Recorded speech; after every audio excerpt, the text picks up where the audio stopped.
Donald Trump has announced that he's going to be running for re-election in 2020, and he had hinted at this previously, but now he finally made it official. I think the timing here is very telling. I don't think it's a coincidence that he is announcing this currently. He wanted to do this ahead of the 2018 midterm elections because there are still those in the Republican Party who oppose him on every and each issue. People like Mitch McConnell, Paul Ryan, Mitt Romney, who's seeking a Senate run in Utah, and John McCain. There are still those in the Republican Party who never wanted Trump to get the nomination. There are still those in the Republican Party who oppose him behind closed doors, even publicly in some cases. And these people were holding out on the idea that perhaps after this first term of Donald Trump, they can make the Republican Party what it used to be back in the day. They are hoping that they can erase Donald Trump from recent history and just go on business as usual in the neocon fashion, the way things were run prior to the Donald Trump election. So I think Donald Trump is announcing that he is running for president again in 2020 ahead of the midterm elections so that those people seeking re-election in Congress and in the Senate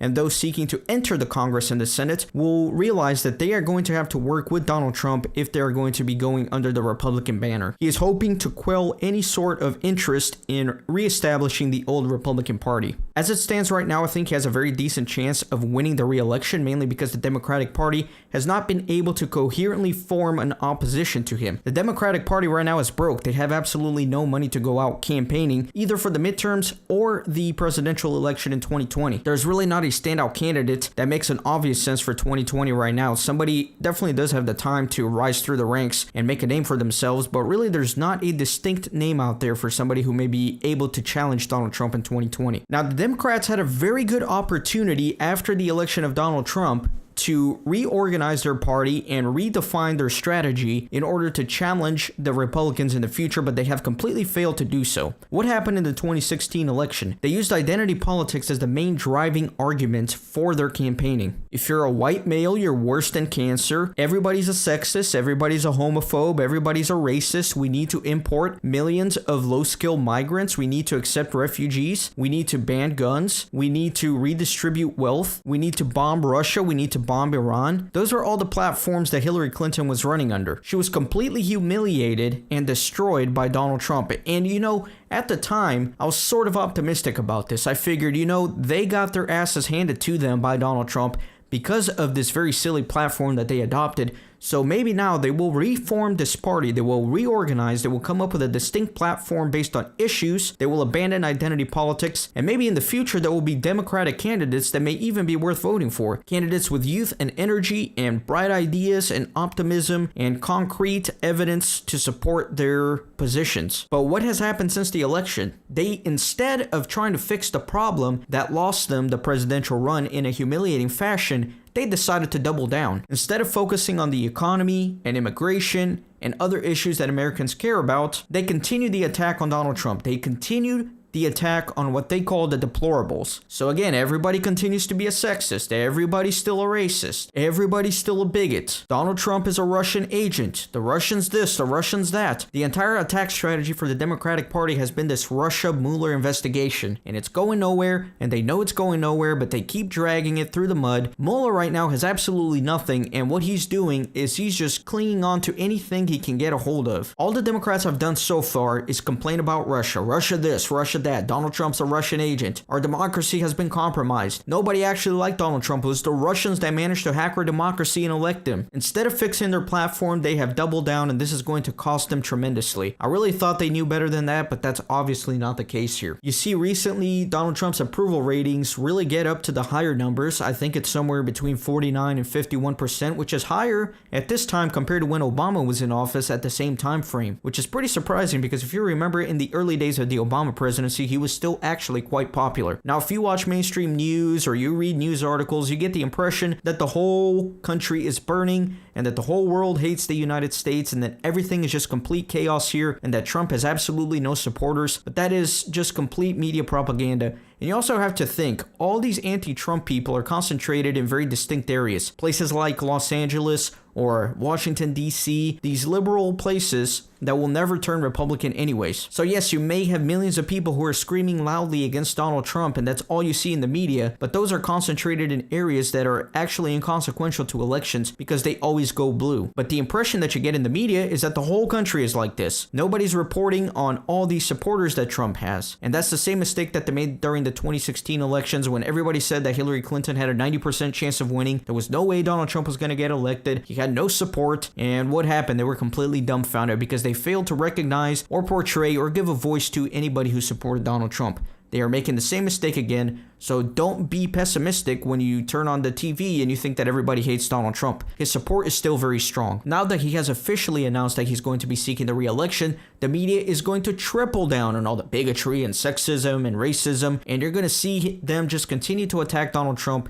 And really, if we've learned anything, any attack against him by the mainstream news only makes him stronger. By the next election cycle in 2020, the mainstream news is going to be much more irrelevant. People are going to see through all this BS that's going to be happening over the next couple of years, and they're not going to be getting their information from the mainstream news. This certainly happened in 2016, and it's only going to get better in 2020. Now, I did speak yesterday about internet censorship and how things are getting silenced in that regards, so we do have to be careful because I do predict that internet censorship and conservative viewpoints are definitely going to be stifled during the next election cycle, but for the most part, I think that people will have access to better and more accurate and less biased information during the 2020 campaign. Despite all the reports, Donald Trump has actually been a very effective president. In a little over a year, he has accomplished a lot of what he has promised to do. As far as the judiciary is concerned, he did appoint Neil Gorsuch to the Supreme Court, and he has appointed a lot of conservative judges throughout the country. He has tackled some issues of immigration, specifically with the executive order. I guess now it's different than the first countries that he got proposed, but now I believe it's Chad, Iran, Libya, North Korea, Somalia, Syria, Venezuela, and Yemen. So he did follow through with that promise. He also went ahead and ended the protected status for 200,000 El Salvadorians, and these were people who were here temporarily after escaping earthquakes in 2001. He also ended the protected status for 50,000 Haitians who were escaping the 2010 earthquakes. Again, these are all temporary status that nobody wanted to send them back to their countries after the crisis had been dealt with, but he finally went ahead and did that. And I think now that he passed the economy reforms, he is moving forward mainly on immigration now. So he is primarily tackling the issue of DACA now. The ball is in the Democrats' court, and when they fumble that, he can claim a victory there. And I think he's going to time the wall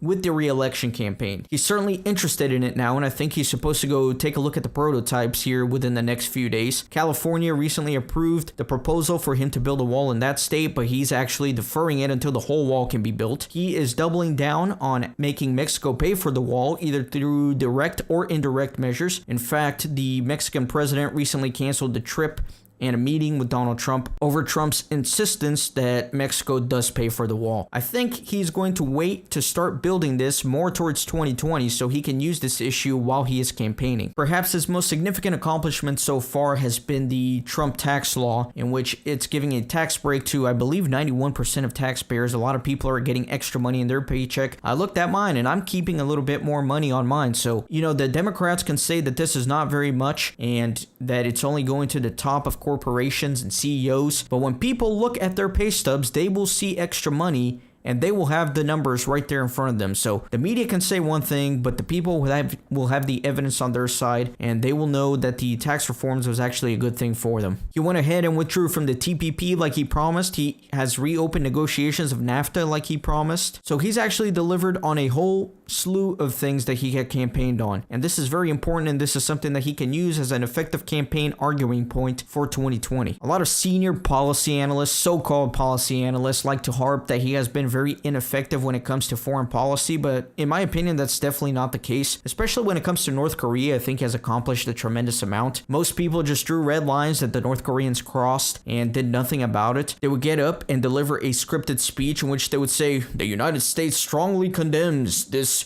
new nuclear tests by North Korea and these ballistic missile tests, and we will work with the international community to assure ourselves that this never happens again." This is the George Bush administration and the Obama administration. Donald Trump has certainly been much more aggressive with it, and it seems to have worked. He has done more military drills in East Asia. He has moved aircraft carriers and naval patrols more strategically to threaten and muscle flex towards the North Koreans. He has increased the aggressiveness of his rhetoric, and he played a massive role in negotiating with China to finally join the UN and impose some sanctions on the North Koreans. No other president had been as successful as Donald Trump has been to get the Chinese on our side of things. The Chinese have drastically decreased their export of oil and coal to the North Koreans, and this is significantly impacting the Kim Jong-un regime. This is a major win in my book. The South Korean president Moon Jae-in has actually credited Donald Trump for bringing North Korea to the negotiating table, and the North Koreans have actually agreed to hold negotiations during the Olympics with the Americans, and I don't think it's a coincidence based on what Donald Trump has been doing. As far as the Middle East, Donald Trump has gone back on a lot of his campaign promises there. I think this is definitely his weak point. One of the things was the red line strike against the Syrian airfield with 59 cruise missiles back in April of 2017 due to some alleged gas attacks from the Assad regime, which, by the way, I don't believe, but that's a topic for another discussion. I think this was more of a muscle flexing technique as opposed to actual concrete long-term foreign policy, but either way, it's not something that I necessarily agreed with. And he has also asked Congress and some of our European allies to rewrite new provisions and new sanctions for the Iranian regime if they continue to develop or test long-range missiles. So he's trying to tackle the Iran nuclear deal, which he has been very vocal about being a terrible negotiation for the United States. He also stopped some foreign aid to Pakistan, I think over $250 million. Now, the other bad thing that he has done is that he has sent more troops to Afghanistan, Iraq, Syria, and hasn't really defined a long-term strategy for the area. ISIS is all but vanquished in Iraq and Syria, and he is trying to take credit for this, and rightfully so. The Pentagon has been very secretive about what they're actually doing in Syria, but I actually want to credit the Assad regime and also the Russians for dealing with ISIS more so than the United States. So I don't think this is something that Donald Trump deserves full credit for, but he's certainly right politically to attempt to take that credit. Again, going back to the Russia narrative, people love to grandstand about how Donald Trump is a Russian puppet and how he's best friends with Putin, but he has actually taken some good measures against Russian aggression. He has reaffirmed his commitment to the European Reassurance Initiative, and this is an initiative that was formed in 2014 in response to the Russian aggression in Crimea. He actually has increased funding for next year by $1.5 billion, which is nearly 40%, and this extends American presence in Eastern Europe to combat Russian aggression. He has also been combating Chinese attempts at hegemony in the region. He has increased the frequency of freedom of navigation operations since May of last year, and he has been doing a lot of frequent patrols in the contested areas in the South China Sea and basically just maintaining a strong American presence in the region. Now, you may have read over this past year several collisions with U.S. Navy ships, and this may be attributed to all the increased activity in the area directly under Donald Trump. So to say that he has done nothing in terms of foreign policy is a fallacy as well. My main concern with Donald Trump seeking re-election is that he is very old. He's going to be 72 this year. So by the time he starts his second term, he'll be 74. And you can't deny that somebody who is that old is just not as sharp as they used to be. It's not ideal to have somebody that old in office, but I think he still definitely does have enough energy and mental capacity to be president. Now, if you look back and look at some of his political discourse or his thoughts on economics back when he was younger, if you just look at some YouTube videos, he was much more eloquent. He was able to string together very coherent arguments, and he had very bright ideas. He was a much more effective communicator. You definitely do see a decrease in his mental capacity as he ages, but to say that he's demented or unfit for office is definitely ludicrous. He definitely does have the ability to continue doing that, but whenever somebody is pushing 74 and they're going to be 78 by the time they finish their second term, it's definitely right to express some concerns in that regard. So again, the Democrats haven't offered any answer to the Trump administration. They have doubled down on ineffective criticisms. They have doubled down on identity politics, and they have offered no real solutions, no real coherent argument or strategy, or any sort of vision for the country. So as it stands, Donald Trump certainly does have a very good chance of winning the re-election. Too early to say. We need to see what happens in the midterm elections, and we certainly need to know who the Democratic candidate is going to be. But good for Donald Trump for seeking re-election. Good timing on this announcement ahead of the midterms. And this is going to be a very exciting election because people think that Donald Trump was elected on a whim because people didn't go out and vote, and this was all a big accident. It was never meant to happen, and this is all just one big mistake. So if he wins a re-election, it's really going to be hilarious to watch all the reactions from the left. But we'll see how it all plays out, and I'm looking forward to it.